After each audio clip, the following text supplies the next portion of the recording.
Plato, the philosopher who changed the world. Plato was not born a philosopher. He was born a dreamer in a city full of power, beauty, and ambition, Athens. His story is not just the tale of a man who thought deeply, but of a man who dared to ask questions no one else had the courage to ask. His life's journey, from a young aristocrat to one of the greatest minds in human history, is a story of curiosity, courage, and the search for truth. Around 427 BCE, in the glorious city of Athens, a baby boy was born into one of the most noble families of Greece.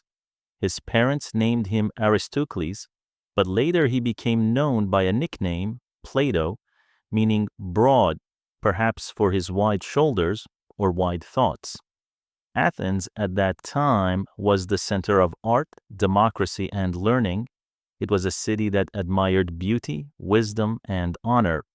Plato grew up surrounded by politics, poetry, and philosophy.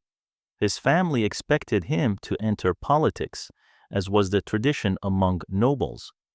But Plato was different. Even as a child, he asked questions that confused the adults around him. Why do people fight over power? Why does truth matter less than winning? Can we ever know what is truly good? These were not the questions of an ordinary boy. They were the questions of a philosopher in the making. In his teenage years, Plato met a man who would change his life forever, Socrates. Socrates was unlike any teacher Plato had ever met. He didn't lecture, he didn't write books, and he didn't claim to know the truth. Instead, he asked questions. When Plato first heard Socrates speak in the marketplace, he was fascinated. Socrates went from person to person, questioning politicians, poets, and craftsmen about the meaning of justice, virtue, and knowledge. His method of questioning, later called the Socratic method, exposed ignorance and forced people to think deeply. To the young Plato, Socrates was like a light in the darkness. He showed that wisdom was not about having answers, but about seeking them. Plato soon became his devoted student and follower. Together, they walked through Athens, questioning everything. What is justice? What is love? Can truth ever be known? Under Socrates' guidance, Plato began to see that true knowledge was not found in wealth or power, but in understanding oneself and the world. But Athens was not ready for Socrates' kind of wisdom. His questioning embarrassed the powerful and threatened traditional beliefs.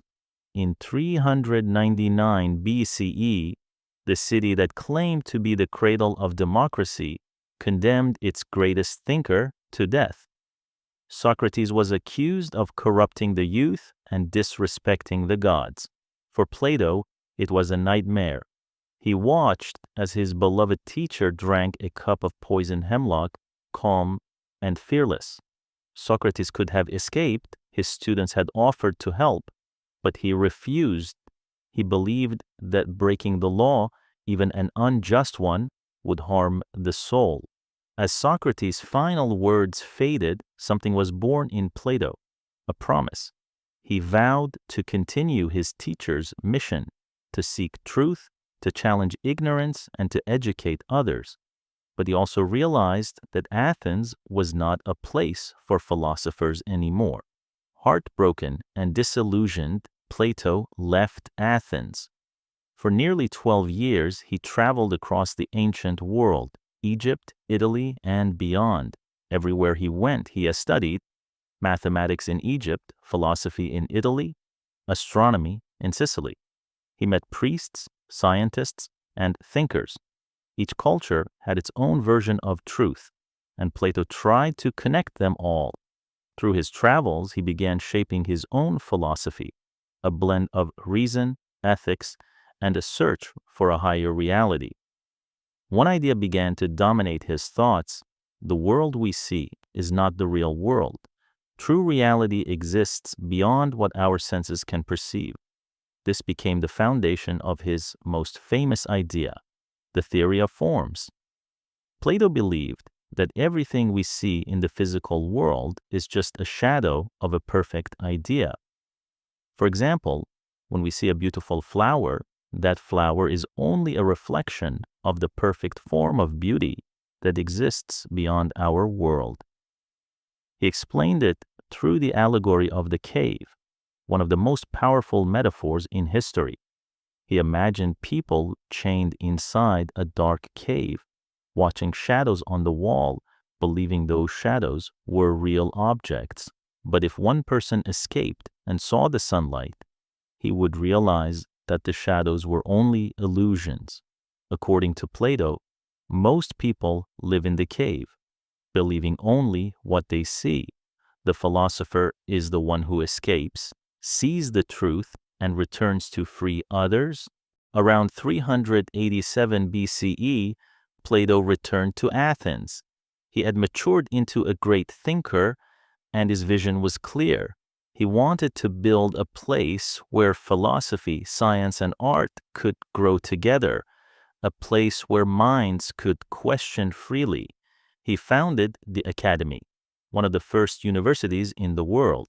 Students came from all over Greece to learn not what to think, but how to think. Mathematics, astronomy, ethics, and politics all were taught under the olive trees of Plato's Academy. Plato would often walk among his students, asking them questions, much like Socrates had done. He believed that knowledge was not something one person could give to another. It had to be discovered through a reasoning. One of his brightest students was a young man named Aristotle, who would later become a philosopher as great as his teacher. Plato had another dream, to combine wisdom and power. He believed that the world would only be just when philosophers became kings or kings became philosophers.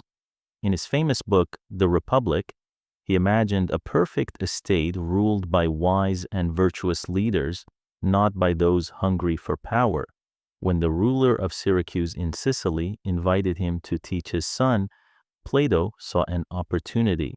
Maybe he thought he could create a real philosopher king, but reality was harsher than dreams. The young ruler was arrogant and uninterested in philosophy. The court was full of jealous politicians who hated Plato's ideas. Eventually, Plato's attempt to educate the ruler failed miserably, and he was even imprisoned for a time before being freed. This experience taught him a painful truth. The world often rejects wisdom, but Plato did not give up. He returned to Athens and continued teaching, refining his ideas about justice, love, and knowledge. Plato's way of writing was unique. He wrote dialogues, conversations between characters, usually with Socrates as the main voice. These dialogues were not lectures, but living discussions about life's deepest questions. Some of his most famous works include The Republic, about justice and the ideal society Phaedo, about the soul and immortality Symposium, about the nature of love Timaeus, about the universe and creation. Through these works, Plato didn't just teach philosophy, he created it. His ideas about truth, beauty, and justice still influence thinkers, scientists, and artists even today. As Plato grew older, his academy became the most respected center of learning in the ancient world. Generations of students came to study under his guidance. One of them, Aristotle, would later teach Alexander the Great, who carried Greek culture across continents. In this way, Plato's ideas spread through history, not by war, but by wisdom. Plato lived a long life. He died around 347 BCE, in his 80s, still teaching, still writing, still questioning. But death did not silence him.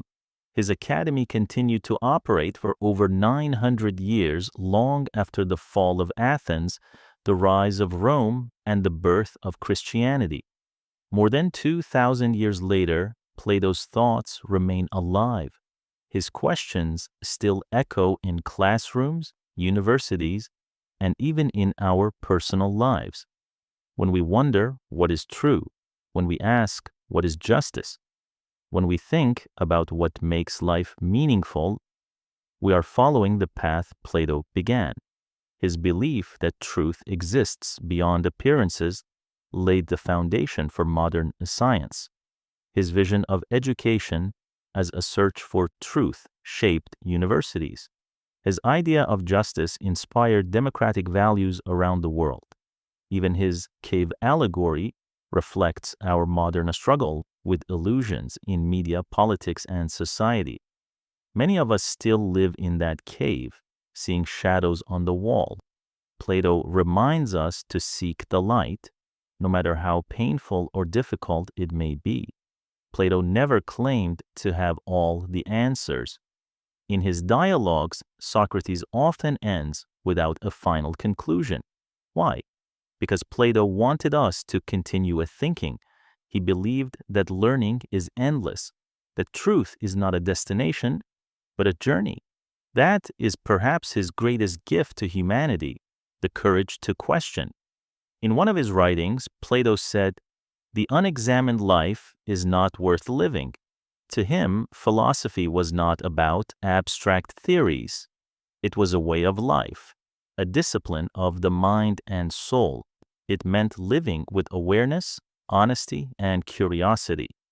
Imagine Plato now, not as an old man in Athens, but as a symbol of the human spirit. His story is not only about ancient philosophy, but about all of us. Each of us begins in a cave, seeing only shadows of our fears, our opinions, our limited understanding. But if we dare to turn around, to question, to seek truth, we walk toward the light. That was Plato's message. That is why, even after 2,400 years, his story still inspires. Plato's life was not easy. He lost his teacher, faced rejection, and saw his dreams crumble more than once. Yet he never stopped searching. Through his books, his academy, and his ideas, he built a bridge between the ancient and modern worlds.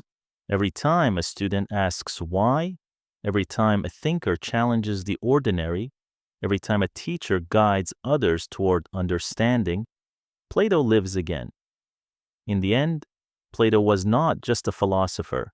He was a reminder of what it means to be human, to seek truth, love wisdom, and never stop learning.